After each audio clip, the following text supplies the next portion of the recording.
Greetings, YouTube. The Doctor is in. Dr. Urias Papers here, coming at you with another commentary on Dungeons & Dragons. Don't forget to hit that subscribe button if you like this video. Hit the like button. And if you have any questions or comments, please leave a question or comment. All right, it's time for another installment of the Doctor Spell Prognosis. Today we are talking about the spell Pass Without Trace. I am giving this spell an A. It is probably pretty close to an S. It is a spell that can break the game pretty badly.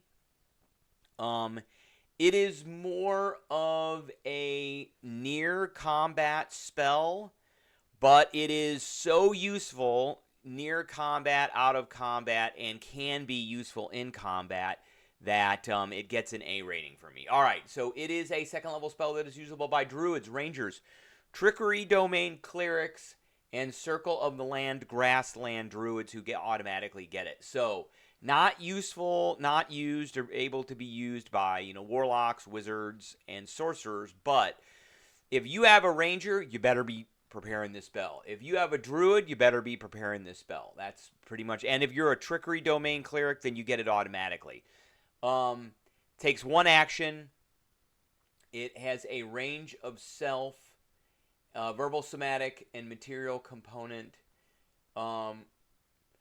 And it lasts for an hour. It's really long. It is a concentration spell, but that's okay. This is a spell that you want to concentrate on. So a veil of shadows and silence radiates from you. It masks you and your companions from detection. So for the duration, each creature you choose within 30 feet of you, including you, has a plus 10 bonus. Plus 10 to dex stealth checks. And can't be tracked except by magical means. And then they leave behind no tracks other than traces, no tracks or traces of its presence. A plus 10. So, if you've got sneaky characters out there already, they are going to be almost impossible to detect. This spell makes non-sneaky characters really sneaky because a plus 10 is a great, huge, massive, significant bonus in Dungeons & Dragons to anything.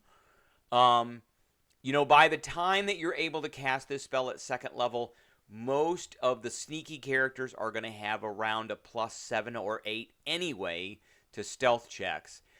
And could have advantage on stealth checks too. Definitely at higher levels, sneaky characters should have advantage on stealth checks, which gives them an average of about a 15 on the roll.